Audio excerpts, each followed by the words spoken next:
Welcome back to the show. Here in studio with me now is Keith and Linda. They're from the Saskatchewan division of the Canadian Cancer Society. Thank you so much for coming in, guys. Thank you. You're welcome. Now, you guys have just launched your Daffodil Campaign. Tell me, what is the Daffodil Campaign? Daffodil Campaign is actually, it's a revitalized campaign starting this year. We've been selling daffodils in April for a long time. Daffodil is the society's symbol of hope in the fight against cancer. But this year, we're trying to bring some new energy and hope back into the campaign. Kelly Walker is traveling the province with us this week, talking to people around in communities about having hope through the darkness of cancer and living with cancer and having hope for the future and thinking positively. And we're trying to connect people with our new Daffodil Campaign, with wanting to get involved as volunteers to help us sell cut flowers. We're going to be we're announcing or launching a new daffodil pin in March as well, and distributing those, and also getting on board as volunteers with us in the month of April during residential. But also what's really special is April 27th this year is going to be Daffodil Day in Saskatchewan, and that's the day we want people to reach out and do something for somebody with cancer, somebody who survived cancer, a family member who's been affected by cancer, to really show that we care. So it's a very special day for Saskatchewan.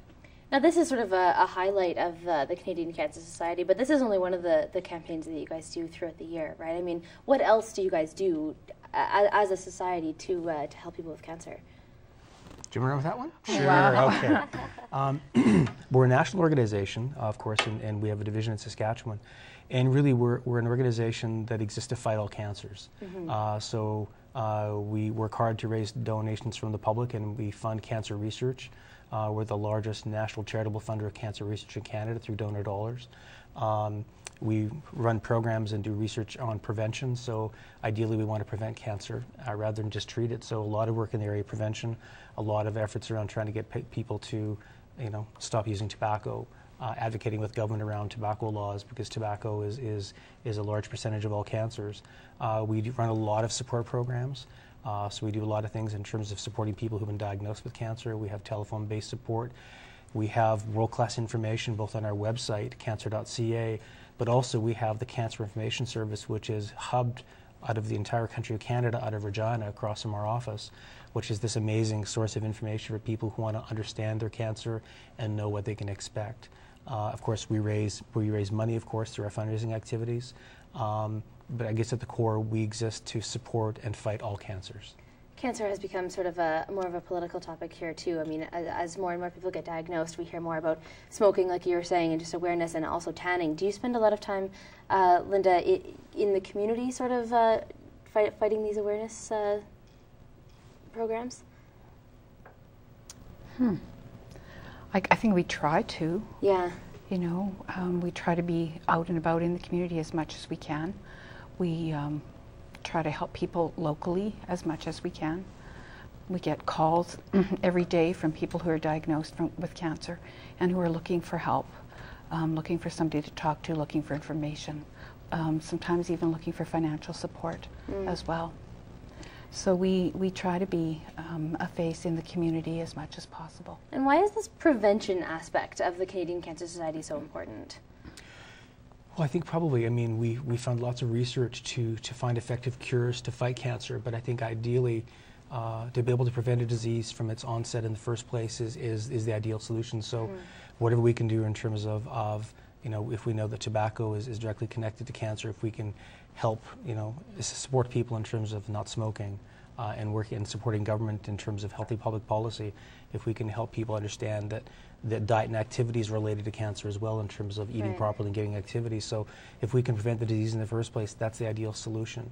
The organization is investing heavily in prevention and prevention research, because again, we want to stop it before it happens. When we think of research, we think about, curing cancer, or at least aiding cancer. There's a lot of scientists who say cancer is part of our evolution and we're not going to be able to get over it. What do you guys say to people when you hear that? Well, cancer is a disease of aging, absolutely. There are over 200 different types of cancer, so research into any one cancer does sometimes have support research into other areas, but it's a huge battle, because successful cures and treatments into one type of cancer doesn't necessarily mean that we have all cancers beaten. So it's a huge effort, but the strides that have been made in the past 25 years are incredible. I mean, curing cancer used to be truly like trying to aim at the side of a barn, and now, as my colleague Michael Wozniak out of Toronto says, we now actually get in and pick the lock. Treatments are so much better now and so incredible that you know, people are surviving cancer now that 25 years ago they wouldn't have. So we've made so much progress, but it's, like I say, there are over 200 types of cancer. That's the overwhelming number. But you know, it's like Kelly said today, it's about we have to fight through the darkness, and we have to focus on hope and carry on. And that's through the donations of our volunteers, their time, Yes, the donors absolutely. all across Saskatchewan, all across Canada. That's how we're making the difference. I mean, it's huge. Yeah, it's still worth fighting the fight, obviously. I mean, for you guys, definitely, you're still here. Yeah. Well- How can people fight the fight here alongside with you guys? Well, they can fight the fight in many ways. One of the ways is to become a volunteer with the Canadian Cancer Society, a Daffodil volunteer. The Daffodil program will be beginning in March. People can buy a bunch of cut flowers. I always think of the daffodils as the first sign of spring. They brighten up your home. They open up so beautifully. They look nice just anywhere. You can buy a bouquet of hope for somebody who's suffering from cancer, somebody who may be in the hospital, whatever. We offer that as well. You can sell our cut flowers for us. We will be asking some of the businesses in town to put out boxes of our pins that are coming out in order for people to make a donation toward that.